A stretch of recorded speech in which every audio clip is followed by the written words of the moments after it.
And I remember like this is one sentence that has stuck with me. And like one day, I think we were just in Kyle's office. Like I had a terrible lesson or a good lesson. I don't know what it was, but Kyle looked at me and he was like, "You need to tell more stories." I was like, and I looked at him like he was crazy. I was like, what are you talking about? Like we have a concert coming up and like all these things." And he's like, "No, no, no, no." He's like, "You're not like talking with the kids. You're talking at them. Like they're a blob that doesn't understand what you're saying. Like you need to tell stories." And like at that point, it was like, all just school, school, school, graduate, ed TPA at the time, spiraling about that. So it was just a lot of like, what do you mean take time, like tell stories? But like that in itself is just such like a golden nugget of advice. And it's like, no, you need to get to know these students. Welcome to Pass the Baton, empowering students in music education. Here, we amplify the voices of music teachers around the world who are passing the baton and creating environments where the music students are empowered. Together, we can help students transform from passive consumers to vibrant creatives. Welcome back to the Pass the Baton podcast. I'm Kathryn Finch. And I'm Theresa Hoover. Thanks for joining us today. Kathryn, I'm so glad that you found today's guests when you went to the Illinois Music Conference because they were awesome. Yeah, I mean, so many good things to say, and it just feels like instant friends and just great reminders about so many things you can be doing in the classroom to help kids feel like they belong. And something I didn't say to them, but like those kids are invested in their programs. Yeah. Really invested, which is so like that makes it a great program, right? Somebody Absolutely. Yeah. Absolutely. Yeah, to hear like both of them, Kyle and Jaime, talk, I could have sat on the interview for like 2 more hours because I wanted to ask all these more more questions, but alas, it's a school night. We only had so much time. But yeah, they just had so many great things to offer, to think about, to think about that idea of belonging and kids who want to be there, who want to make music. Mm-hmm. And I think that's something that we take for granted sometimes, that kids have a choice, mm-hmm. right?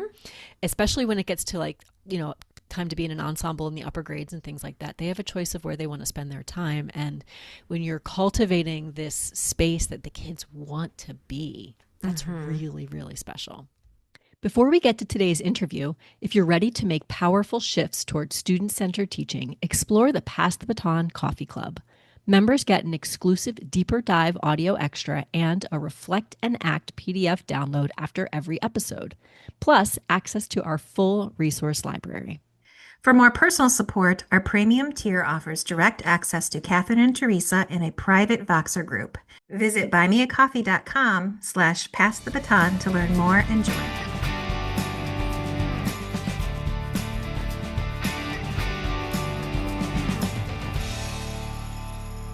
All right. Welcome back, everyone. We're so glad to have you. We have the pleasure of having 2 guests today. I got to meet you both at IMEC this January. And so I'm so glad to have today Kyle Rinke and Jaime Escatel. Thanks for being here today. Thanks for having us. Yeah, thanks for having us. All right. Well, before we kind of jump in, I would love it if you guys could introduce yourselves. Tell us a little bit about your background, your current role in music ed. And maybe Kyle, you want to go first? Sure. I'm in my 17th year at Dune Lennox School District 122 in Illinois. I have taught everything from general music, and currently I teach 5th through 8th grade band at 2 intermediate buildings and 1 junior high. I've also taught 1 very brief and I'm glad I'm done year of chorus at the junior high as well. I'm also finishing my career in the Army Reserves as a trumpet player in the 44th Army Band. So I have some professional experience with performing as well. I teach jazz band, pep band, and that 5th grade concert band, 6th grade concert band, and then my 7th and 8th grade is combined. Oh, that's awesome. Great. Well, again, we're glad you're here. Jaime, you want to go ahead and introduce yourself? Yeah. Hey, folks. My name is Jaime. Like Jaime, I help you. This is my 10th year of teaching. Currently teaching in Champaign, Illinois. I bounce around the entire state. I've taught in Peoria, Belleville, Urbana, Champaign. I've taught, same like Kyle, the gambit. I showed up to my first job and it was a band job, and then I was assigned kindergarten general music and fourth grade general music, taught choir and drumline. Currently, I teach sixth to eighth grade band, and I co-teach all of our orchestras with our orchestra teacher, and we have three jazz bands running right now as well. So it's a lot of fun, keeps us busy, and it's just a good time. Yeah. And I again, love. how did you two meet? I guess I can tell this story since I Sure. brag about it a lot. Kyle was my mentor or a cooperating teacher when I was student teaching, when I was finishing up my degree from Eastern Illinois University. The way EIU kind of operates is wherever your like home location is or wherever you're going to be staying is where they find a host site. And they luckily paired me with these two teachers, fantastic educators whom I never met. And it's always a gamble, taking a student teacher and being like, can this kid handle it? Like, can we get them across the finish line? And yeah, it was a great experience. That was about 10 years ago now. I'm sure it makes Kyle feel old, but yeah, super inspired by all his teaching and leadership, and he was a super impactful person to me. So that's how we connected and stayed in touch ever since. Nice. That's awesome. I currently supervise student teachers as like the collegiate level, and I always tell them like this person is going to be in your life. This is not just a Yeah. one Oh yeah. semester, a one semester thing. It's something that really can just continue throughout the career, and that's so special.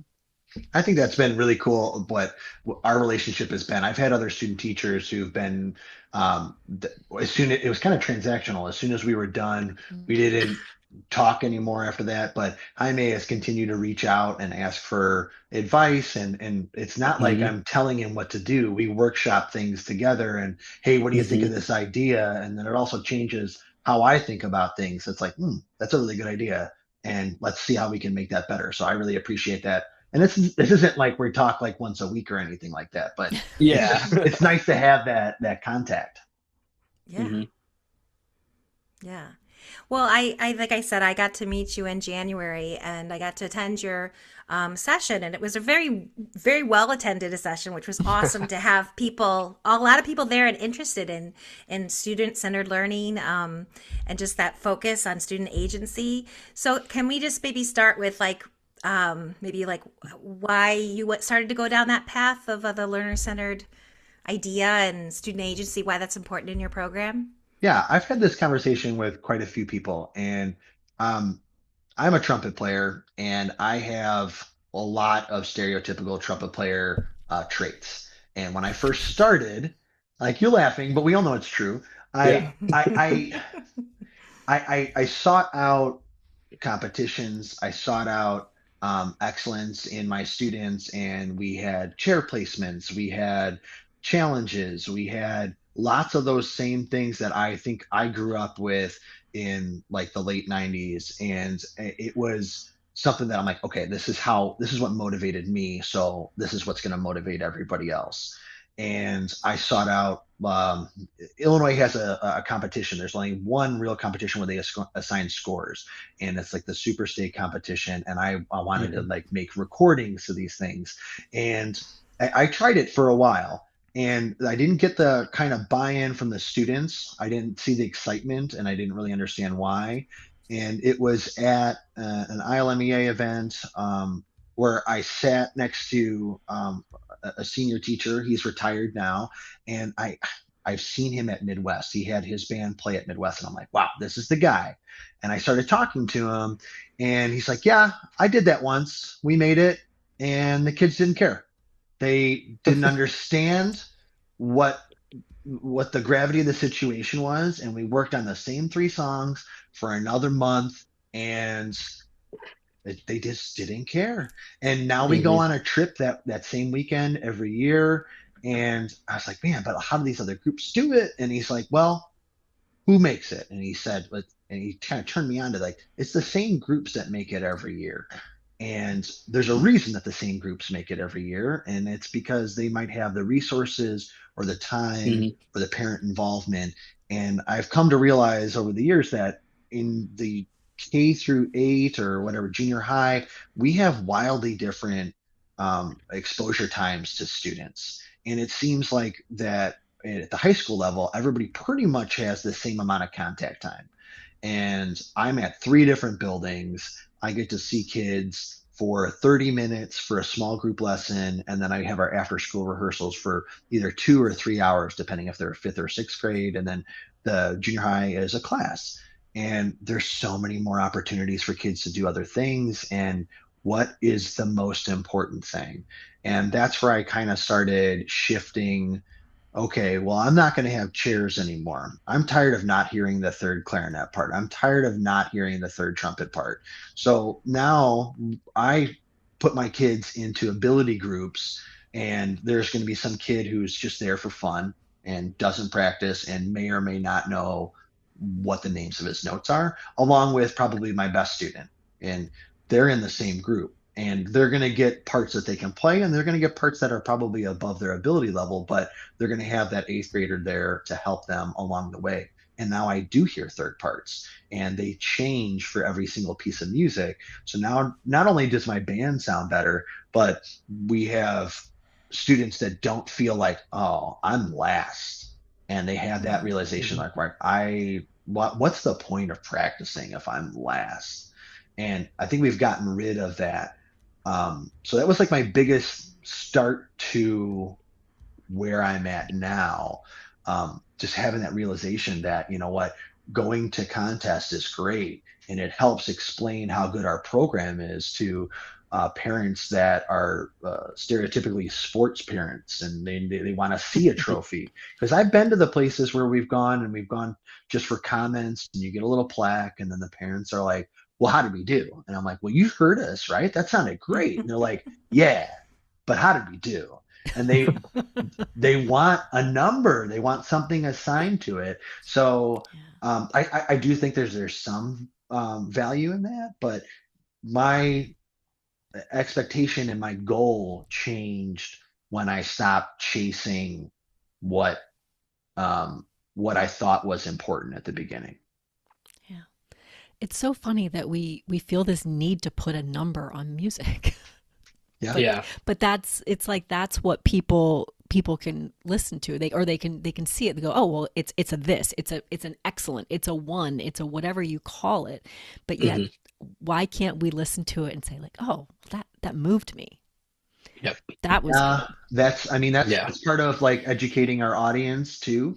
Hmm. I don't think that there's something wrong with the ones or being evaluated, because I've been Hmm. in situations where we have pep assemblies, and they acknowledge like they acknowledge the winless basketball team that won something, and when our kids came down and I got to talk about my kids, I could hear the kids that are not sports kids, and they're like, finally we're getting recognized for something. So Mm. there's some value Yeah. to Yeah. that too. Yeah. I don't think we work in a perfect system, that's for sure. But Hmm. I the the drive to be the best has taken a back seat, and it has made my program better. I can confidently say that. Yeah. Man, how do I follow that up? Sorry. Yep, your turn. No, you're good. Yeah.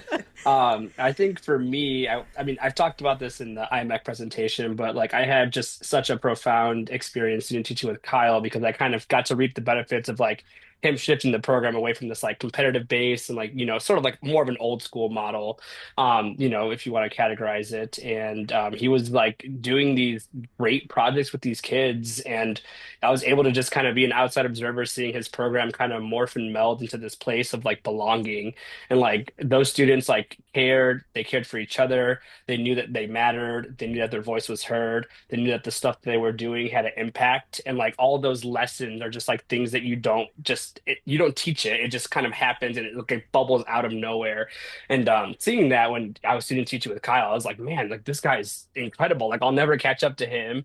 And it kind of like solidified, we talk about teaching philosophies, in your earlier careers, but like really it's like for me, it's like if a kid feels safe and they feel like they belong in my classroom, and if they happen to learn music along the way, like I'm doing a good job as a teacher and I'm being a successful adult and role model in their life.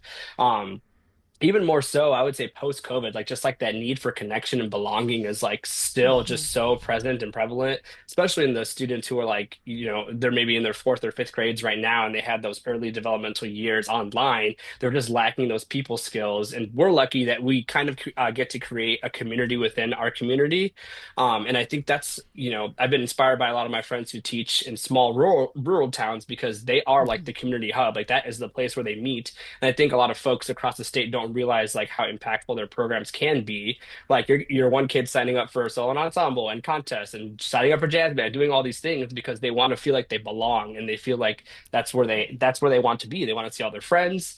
Um, so yeah, that kind of like started my teaching journey. And like at first it was more like nuts and bolts, like I didn't know how to teach, certain curriculum. I didn't know how to get there. But like once you get to a certain place where like, yeah, I know how to teach you your B flat scale, I know how to teach you XYZ things, you kind of get to do more of the fun stuff and more of the community building and rapport building.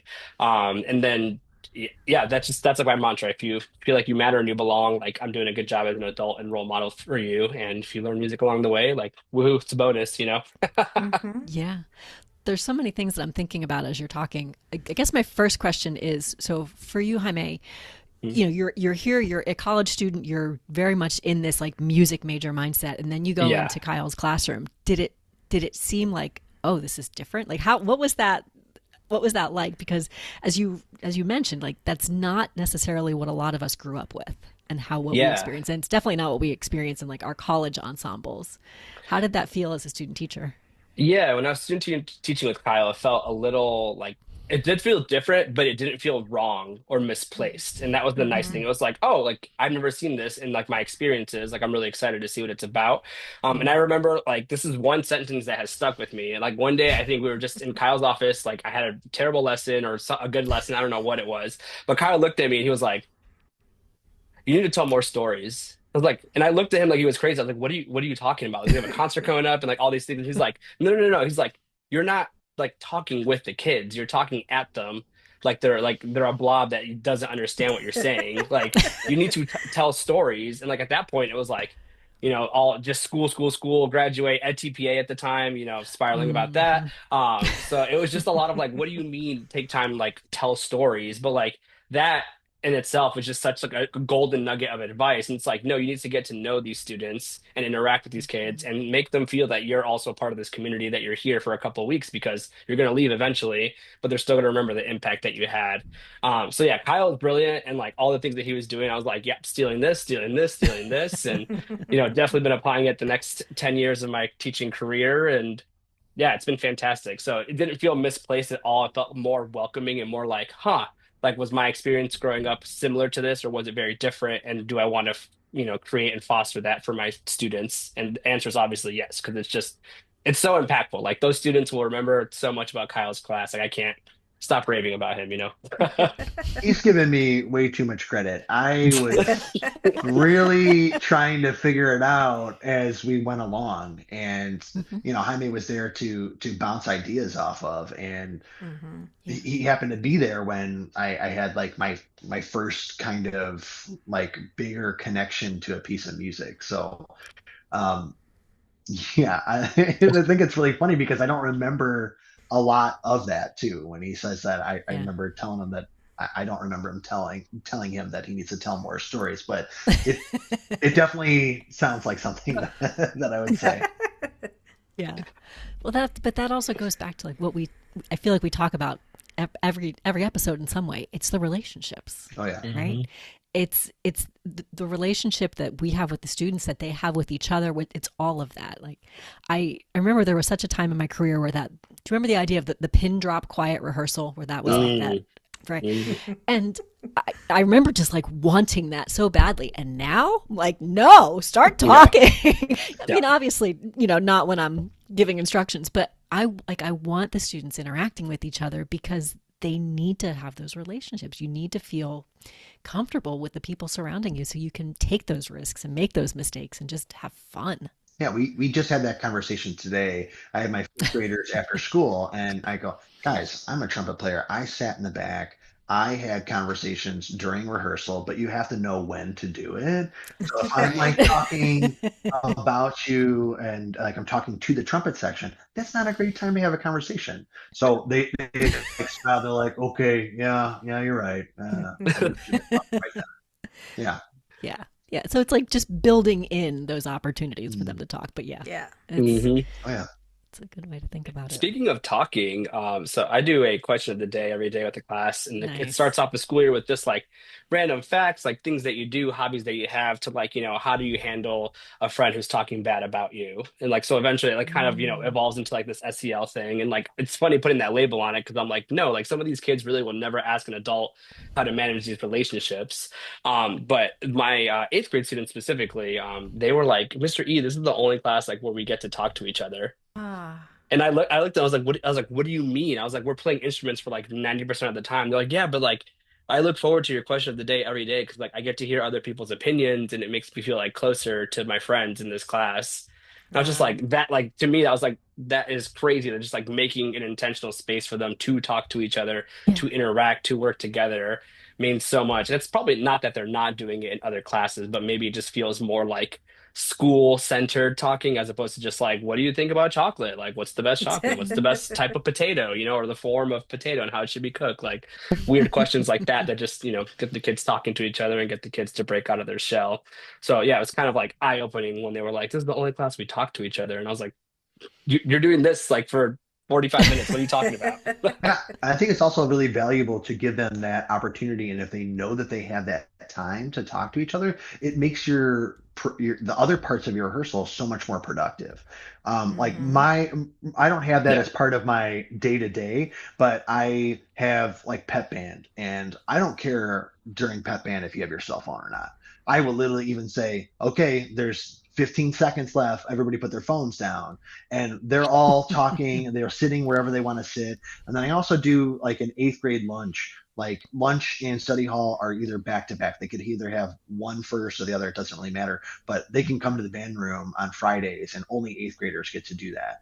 And that's when I get to see how weird they are. They get to be comfortable and be with themselves, and they also help me during that period. Like Mm. I am not an organized person, and I have several kids who help me with copies, library. We have a table that's just all the band stuff, and it's all organized. And a couple of kids take ownership of that, and they straighten it up every single week. They make sure Mhm. new music gets put in there, and they take ownership of that spot. And they're talking to each other as they do it, and nothing is school related unless it's like, hey, I need some help with this or that. And we just have real conversations about like food, like Jaime was talking about, and just whatever. Right. And they don't care. They just are in your life, and it makes a big difference to them.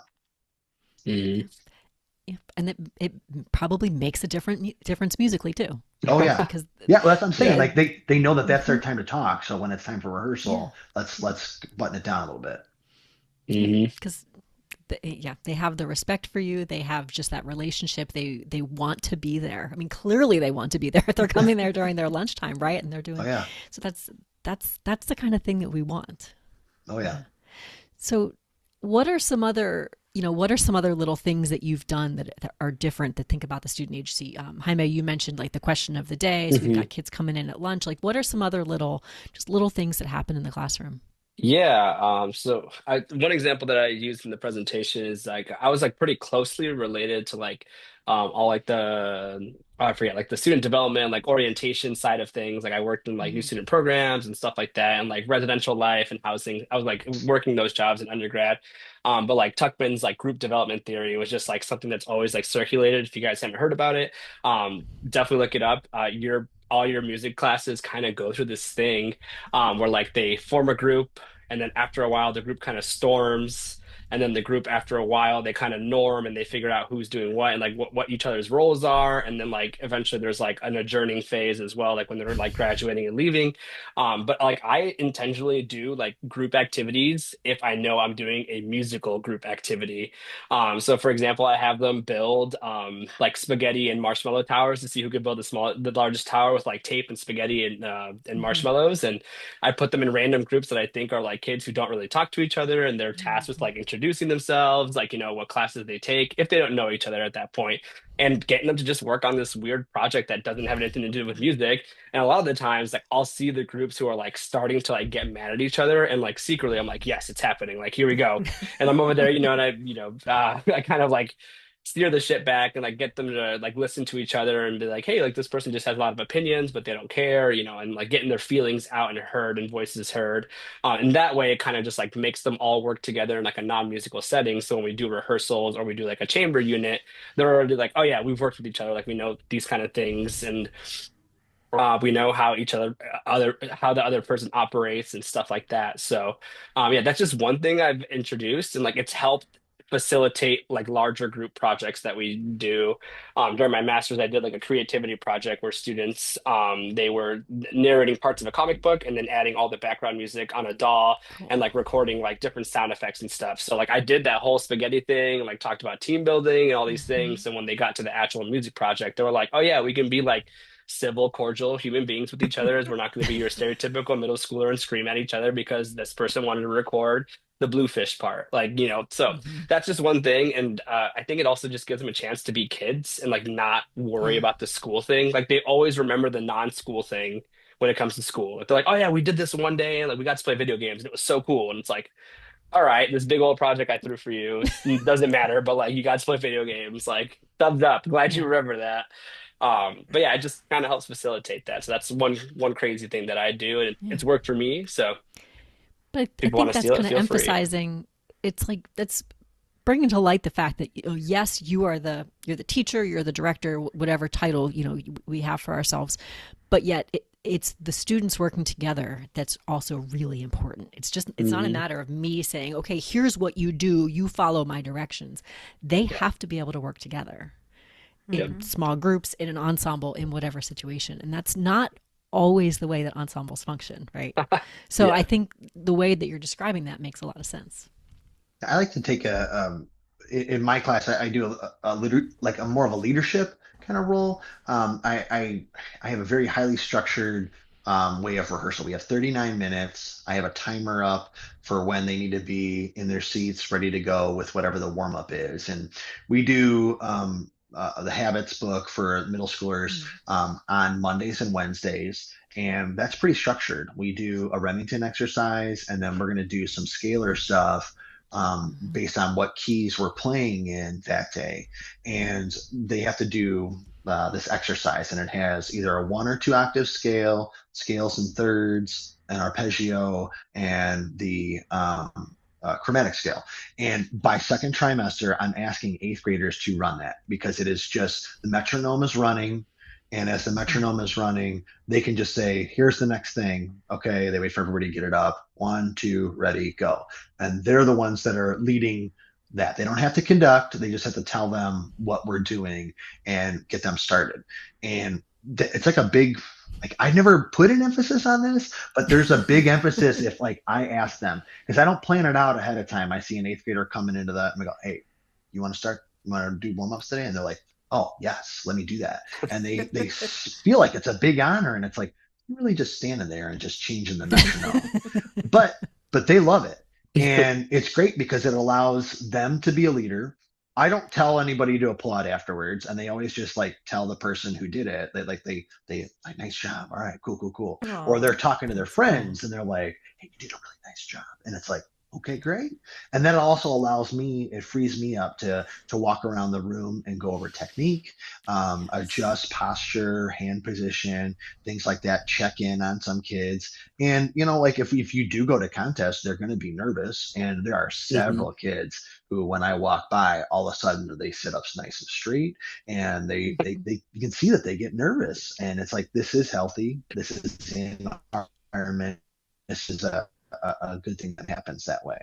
So I like to do a little bit more like that. And then I also have the ability, since my fifth and sixth graders are bused to my junior high, and Mm. there's like a delayed start. I have my junior high students, the eighth graders, mostly. I have like one seventh grader that's helping out, but they will help with fifth graders that join late.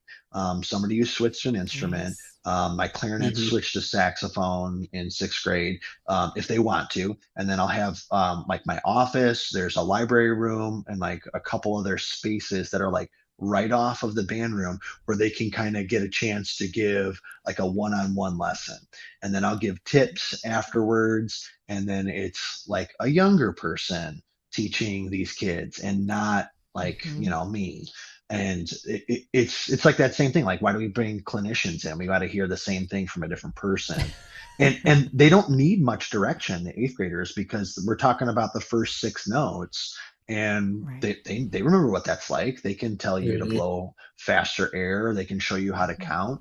And those kids remember that when they're in eighth grade. Like, that's almost like my first question when they get to junior high. It's like, when can I start helping out? And Oh. it's awesome. It's so great.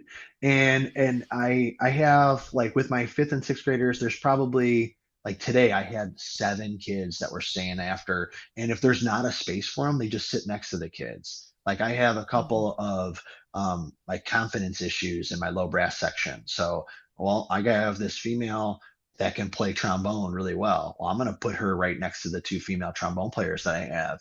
And then I have, yeah. And it's like, we need to Hmm. cultivate that kind of enthusiasm and confidence building. And it works for both of them. Because I remember the eighth Hmm. years when they're waiting to get picked up too, they were like, yeah, I don't know what that kid was doing. So I'm like, go home and try to recreate that sound.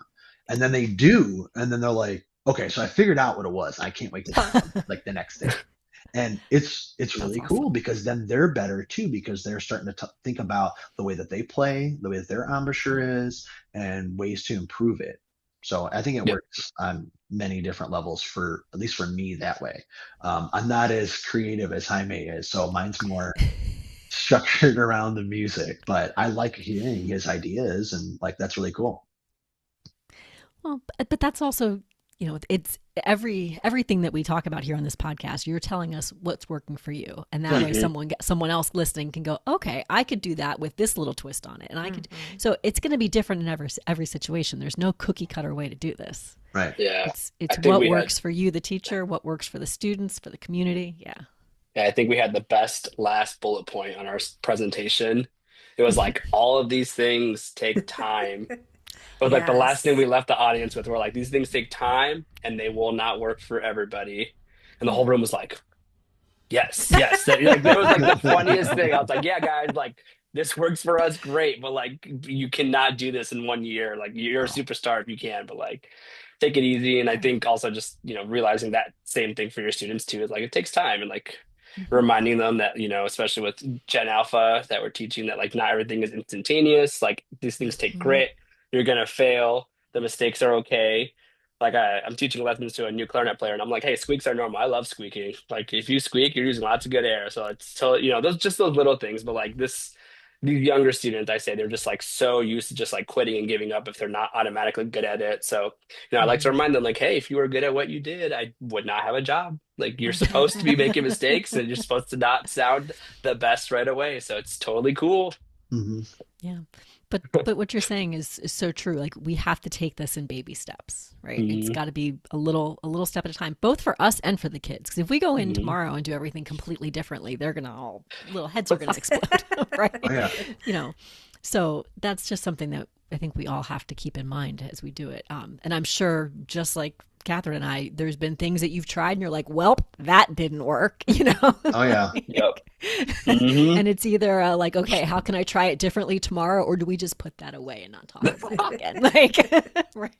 I feel like Both the of those kids things are happen. kids are such creatures of habit. I found that if I try to start something in the middle of the school year, I'm like, oh, this was not a good idea. Like, we should try this at the beginning of the school year again, and like have it more well thought out. And they they thrive on the regularity and the structure of Hmm. the class. I mean, they know when they walk in that they have that timer. We're going to start our warm ups. We Yep. have our music that we're going to play in the same order every day, because that's also the Hmm. order that we're going to perform things in.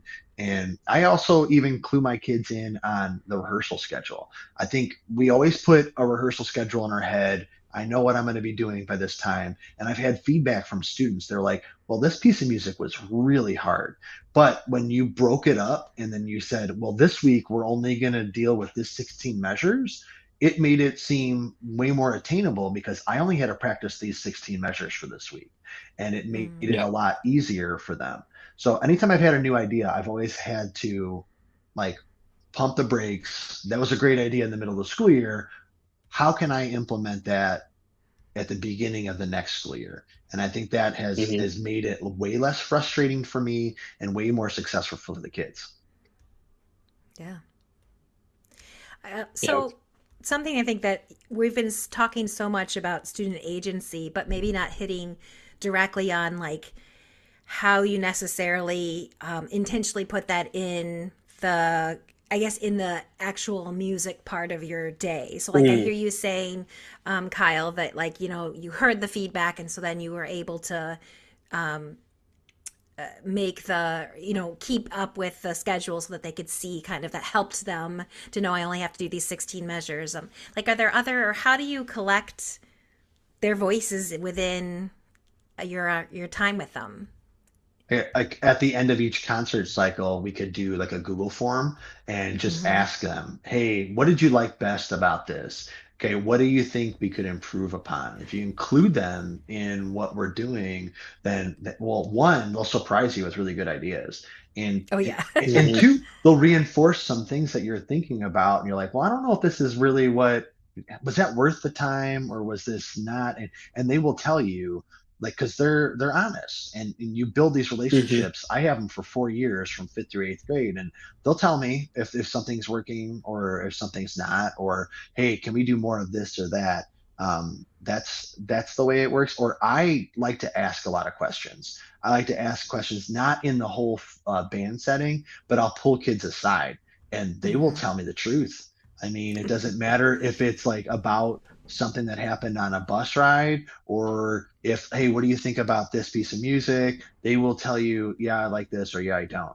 And if I'm going to do it in a class setting, I like to do it kind of, it's not really anonymous, but like a thumb scale. Like you can go anywhere here or there. How do you feel about this or that? And then you can kind of gauge as you see um, what their reaction to it is because it's really quick, instant feedback, and you can take that data as informal as it is, and then guide what you're asking about. I think that's my Mm-hmm. biggest thing is asking on that thumb scale. How do you feel like you did? How do you feel like this piece of music?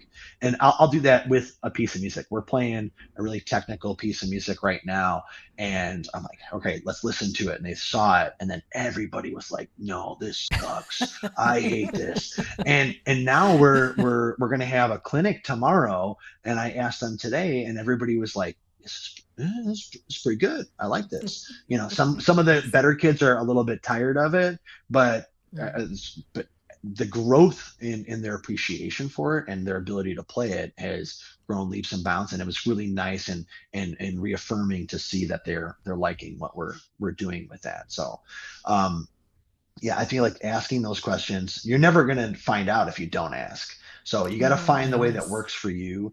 If you want to take that time to do it in a rehearsal, if you want to do a Google Forms, if you don't have Google Forms, you don't have the technology, then thumb scale works. You know, that's free. Mm-hmm. Hmm. Um, I also do that with my teaching too. We don't do my assessments aren't like, oh, you were at the concert, here's 50 points. I have a vocabulary quiz that happens like the week after they get the music. So did they go through and did they find any of Oh, yeah. their the names of or like, okay, what does allegro mean? Okay, what is a Mm-hmm. staccato? All that stuff that they're going to use, and it's a 10 question multiple choice.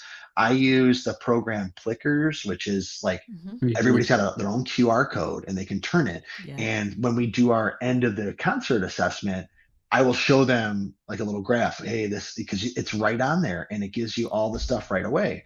And like my band's 63 kids. If I had a playing quiz that was Mm-hmm. 30 seconds long, that's 2 hours of my life that's just gone really quick. I mean, it's not gone, it's not wasted, but it's a lot of But time. So Yeah. something that you can get immediate feedback, I don't have to grade, mm-hmm. and is right there will help me figure out if like, hey, I need to talk about this more, or I need to Hmm. Yeah. explain this more, or like, here's a question. 50% of the kids did not get it correct. Well, I'm not going to count that question anymore. Like that Right. doesn't count. I need to like further explain what's happening here. That wasn't my problem.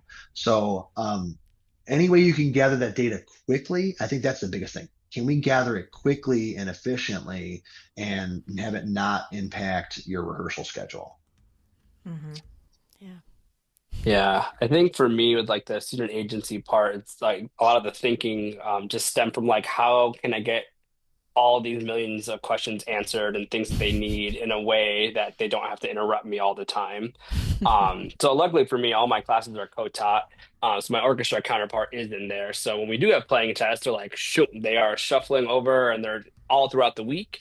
I've changed how my timeline of playing tests happens, which I think has helped a lot of the kids who like are really high achieving and low achieving, like really like thrive. Like sometimes we'll pass out a test, like, right, we could start doing it next week if we'll have 3 weeks to complete it. So like if they want to get it done, they just sign up on a clipboard and then my co-teacher pulls them out and then there's the rubric all set for them and stuff and they'll get their grade right away. I won't give it to them completely, but they'll be able to see their score. The low achieving kids, they also have the option to send in a video, stay after school, come before school. And if they don't want to play in front of their peers, they can go with the co-teacher. And this is just like help the kids be like, oh yeah, like this is more like a building block and it's building a lot of skills. So that's been a cool thing. I feel like Kyle, you had like a clipboard where like if kids needed something, they like sign up on the clipboard, like I'm missing this song, I need a copy of it. Or I always tell kids to like email me or like ask the class librarian for a copy first, things like that. Um, just a lot of chances for them to just have like places to be and give feedback. Like this year we did something new where it was kind of selfish, but we had the kids plan out their perfect field trip, and lo and behold, one of those field trips is going to be the prize, the top prize for our fundraiser that we're rolling out next month. And they'll be super excited to see like, oh, this thing that I planned and this thing that I contributed to is part of our field trip. So yeah, I guess Awesome. like student choice and autonomy is there. You start read a bunch of pieces, have them vote on whichever ones they want to play. They're all pretty similar and ability level and like kind of the same concepts. Like it makes them feel like they have a voice. We recently had like a solo and ensemble event. We had different stations and different crews, and it was really nice. Like the kids got to go meet with the janitors and pick up all the brooms, and then they picked up all the chairs, swept and cleaned everything, and they got to hang out afterwards and have snacks and just watch TV before solo and ensemble started. So yeah, any way you can just make community and have them be involved and have them have a voice is just really powerful. And yeah, I mean, Kyle does constant reflections and I do similar things. And yeah, I think a lot of teachers are probably leaning towards these things. They're like, oh yeah, I've done that. But like, I think just we don't realize like how powerful it can be and how much like different educational terms and labels are applied to these things, which is Yeah. pretty cool. It's like, oh yeah, like I am a good teacher. Like I know what I'm doing. Like, yeah. Yeah, Yeah. Well, and you're one of the things we do, like you're talking about choice and picking different things, is when a yeah. solo comes up, anybody in the section is allowed to audition for the solo, and then the band Hmm. votes on the soloist. So the way that the room is set up in the back corner is where everybody enters. There's a little foyer entrance, and they all stand there. Everybody listens to whoever wants to do it, and then the kids vote on it. And it provides them with their choice, and two, like it provides a little bit of pressure for those kids that are performing in Yeah. front of their peers, which is going to be what the concert or the performance is going to be like. Right. So they get a little dry run of that. And then there's like a celebration afterwards for the kid who does it. And I always recommend, or I always tell the kids like this was hard. It doesn't matter how easy the Hmm. solo was. Like this was hard. And Hmm. yeah, and I try to highlight those opportunities where kids put themselves out there and they get validated for their effort and their ability to step outside what is the comfortable norm. And that's that choice that they chose the soloist. I didn't choose the soloist. The Yeah. band did. And they always choose the right person every time. Mm. Yeah. It's great. Yeah. But It's cool, something man. I I'm might have kind to of steal that. oh, oh yeah, that's basically what I do through all of these podcasts. Is Yeah. just take Yeah.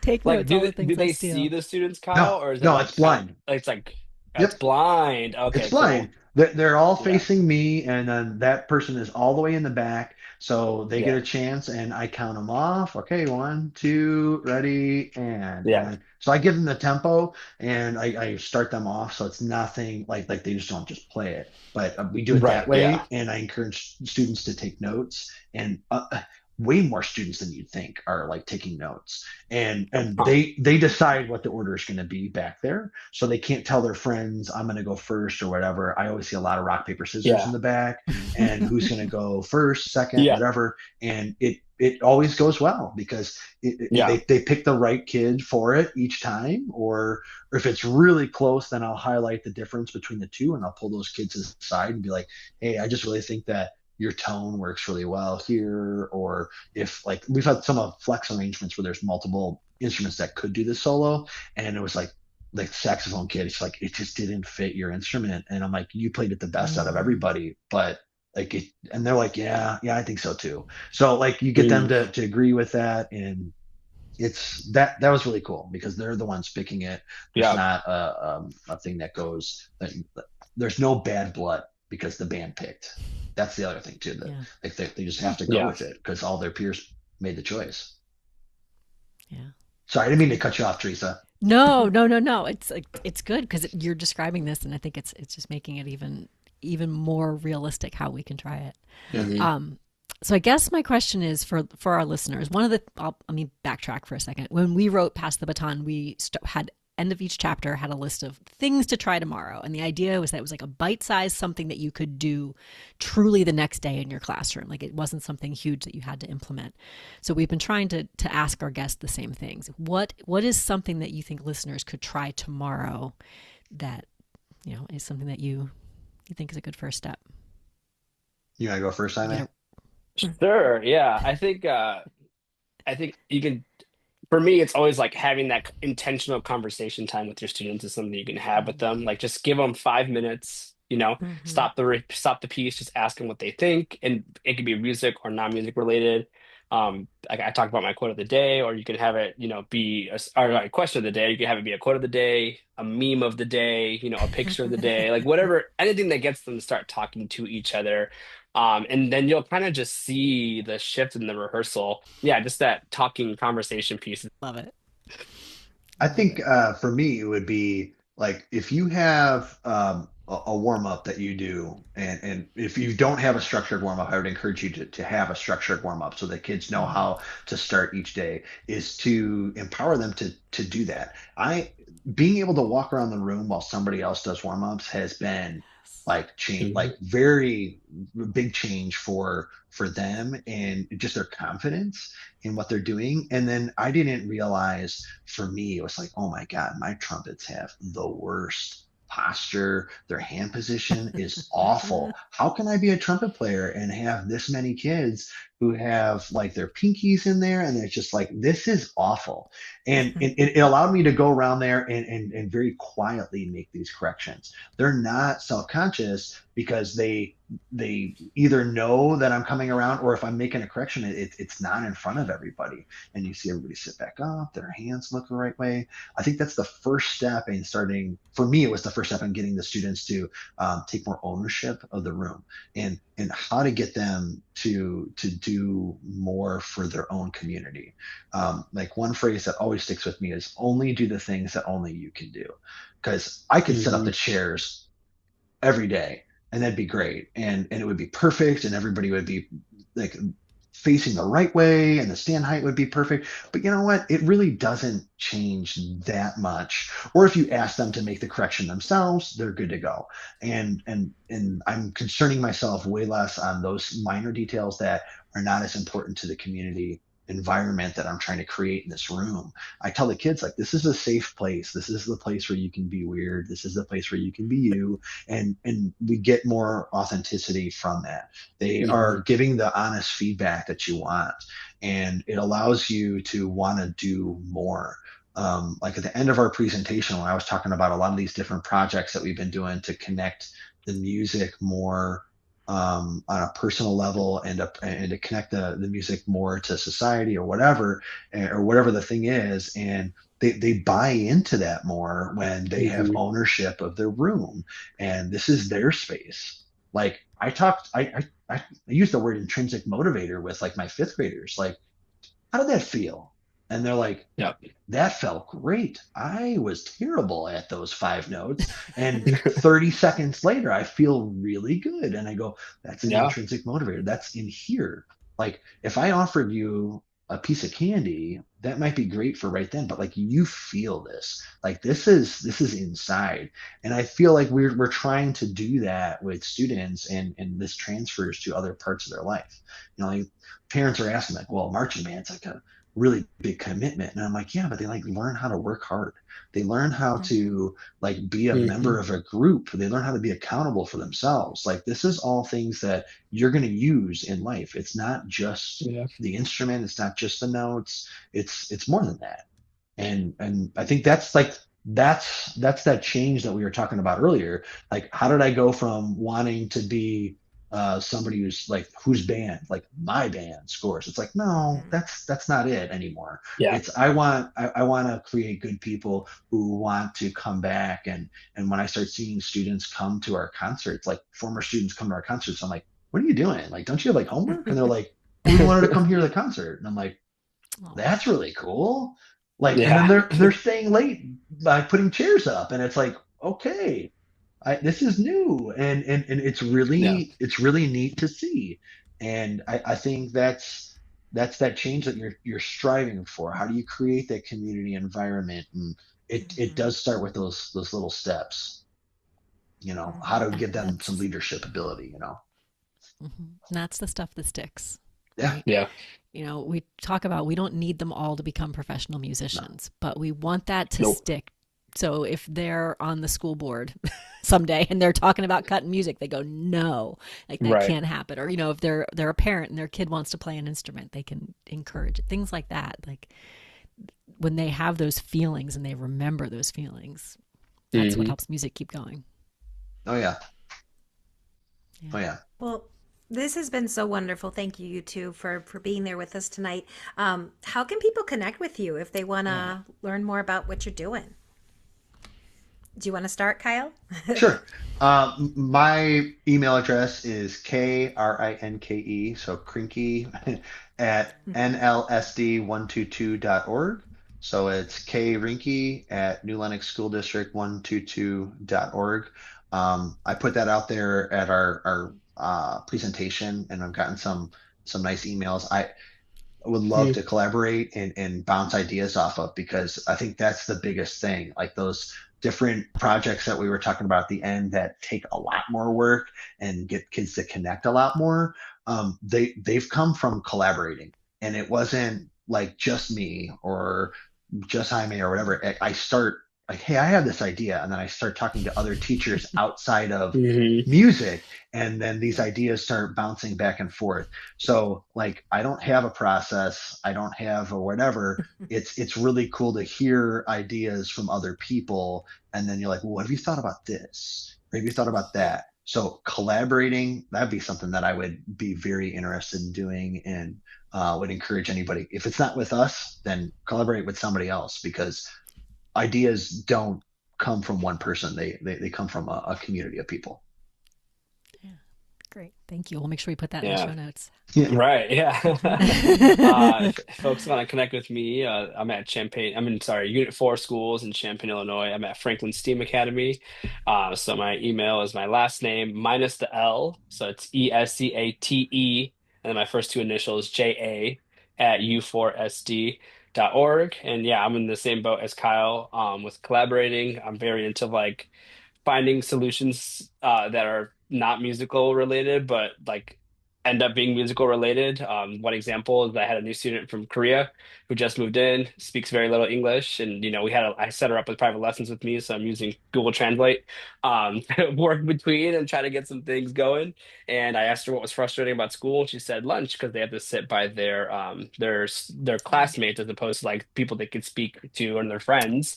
Oh. So I offered up a space for her and her Korean speaking friends to come and have lunch. And lo and behold, I got three emails from the three other students students who are not in band and they all want to join our class, and they just doing that little thing.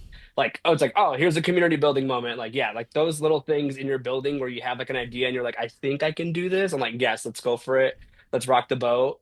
Make sure you have tenure first. But yeah, I'm very into working with people, and yeah, I mean, yeah, anything you guys need. I'm at that point in my career where I'm like, yes, we need more good music people to be in our field, and we need more places for these students to belong, and we got to make it better. And it started with Kyle being my mentor 10 years ago, and now I get to do that too, and he's the best. So make sure you email him before you email me. They'll email both of you. Don't Yes. worry. Yes, well, we're obviously big fans of collaboration as well. So Yeah. this is the right community for that. Hmm. Awesome. Thank you so much. We really appreciate your time. We appreciate everything you've shared with your guests, and everything that you're doing and putting the word out in the field. So thank you. Thank you. Thank you. Yeah. Thank you so much for having us. Yeah. Of Seriously. course. Yeah. I'm glad that presentation had an impact, and thanks for Mhm. putting this out there.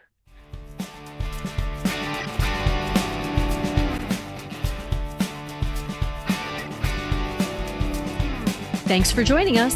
If you have found value in our conversation, please hit that like button, subscribe to our podcast, and leave a review. Your feedback means the world to us and helps us grow our community of passionate music educators.